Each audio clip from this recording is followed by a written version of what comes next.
Kit ini telah dinamakan sebagai kit permainan, simpulan dan ikatan. Okey, sekarang kita akan tengok pula ahli kumpulan untuk kit inovasi tersebut. Okey, yang pertama adalah Muhammad Hafiz yang merupakan pensyarah kami. Yang kedua, Abdul Sattar juga merupakan pensyarah pembimbing. Ahli yang ketiga adalah Jauhari Firdaus.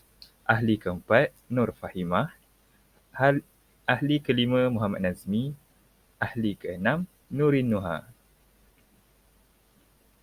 Okay, sekarang kita akan teruskan dengan apa yang bakal kita saksikan dalam kit yang telah kami laksanakan. Yang pertama adalah pernyataan masalah, yang kedua objektif, yang ketiga penerangan kit, yang keempat manual penggunaan, yang kelima novelty, yang keenam kebolehan kit, yang ketujuh potensi komersial. Pertama, pernyataan masalah. Pernyataan masalah terdiri daripada 4 bidang. 4 perkara, iaitu minat, pengetahuan, ingatan dan juga pendekatan. Untuk bahagian minat, murid kurang berminat dengan pembelajaran ikatan dan simpulan yang biasa. Yang kedua, pengetahuan. Murid tidak didedahkan dengan pengetahuan mengenai ikatan dan simpulan. Yang ketiga, ingatan. Murid tidak dapat mengingat dengan baik. Yang keempat, pendekatan. Pendekatan yang berpusatkan guru menyebabkan murid berasa cepat bosan. Seterusnya adalah objektif. Kita akan tengok objektif pula untuk kit ini. Yang pertama, mengajar murid khususnya sekolah rendah tentang pelbagai jenis ikatan dan simpulan. Yang kedua, sebagai alat bantu belajar yang memudahkan proses pengajaran dan pembelajaran berasaskan bahan maujud dan bahan multimedia. Dan yang terakhir, memudahkan murid mencipta gadget melalui ikatan dan simpulan. Okey, yang ketiga adalah penerangan kit. Okey, apa itu kit permainan ikatan dan simpulan? Kit ini membantu murid mengenal jenis ikatan dan simpulan. Murid akan menghabiskan peta pada kit tersebut. Sewaktu kit digunakan, murid akan belajar dan dinilai dalam masa yang sama. Berserta dengan slide ini, kami telah memaparkan gambar kit permainan tersebut. Baiklah, seterusnya kita akan teruskan dengan manual penggunaan. Manual penggunaan kit permainan, simpulan dan ikatan. Setiap pemain disediakan dengan buah rumah sebagai tanda. Setiap pemain akan memutar dadu untuk menentukan giliran bermain.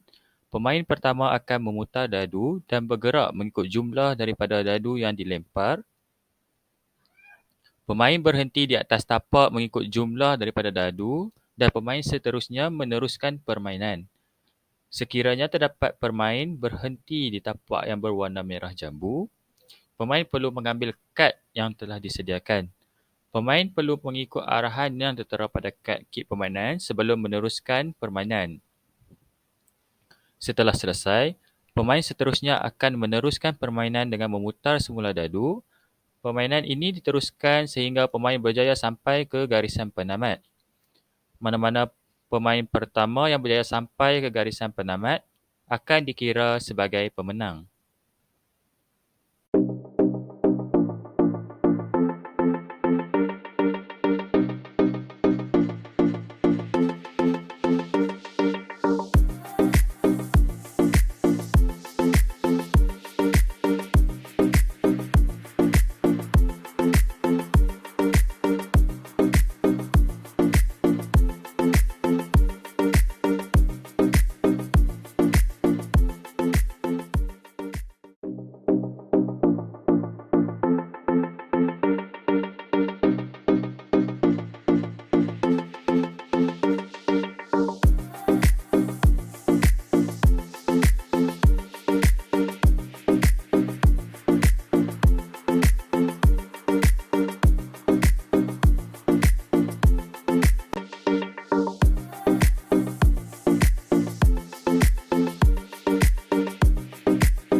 Mula-mula, tali kanan letak di atas tali kiri.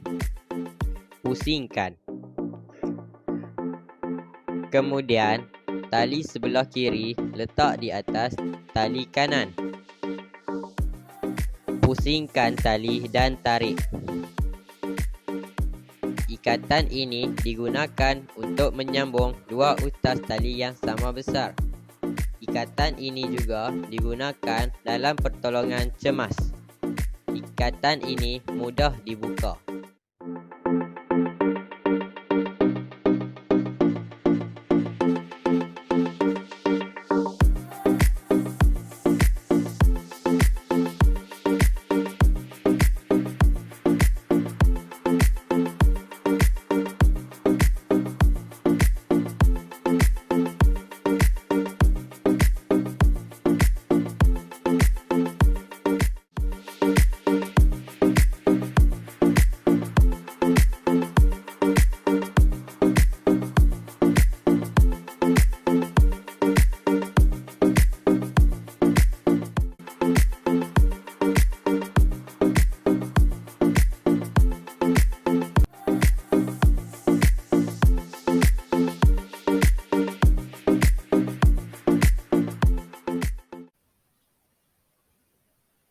Novelty. Kit permainan ikatan dan simpulan merupakan kaedah PDP khususnya bagi co-curriculum dalam mewujudkan suasana pembelajaran yang menarik dan memudahkan murid mempelajari pelbagai kaedah ikatan dan simpulan. Kit ini juga menerapkan kaedah belajar sambil bermain dan juga menggunakan unsur teknologi maklumat dan komunikasi (TMK). Seterusnya kita akan ke kebolehan kit. Kebolehan kit permainan, ikatan dan simpulan ini yang pertama memberikan pengalaman pembelajaran yang lebih menarik kepada guru dan murid-murid yang terlibat dengan aktiviti co-curriculum. Yang kedua, membantu murid lebih bergiat aktif dalam aktiviti co-curriculum.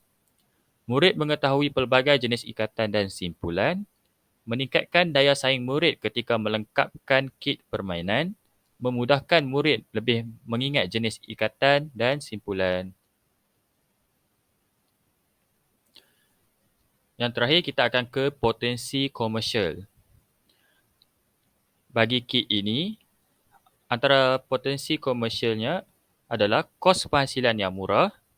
Yang kedua, memudahkan murid mempelajari pelbagai jenis ikatan. Yang ketiga, penerapan elemen TMK dalam kit selaras dengan perkembangan semasa. Baiklah, itu saja pembentangan daripada kumpulan kami. Sekian, terima kasih.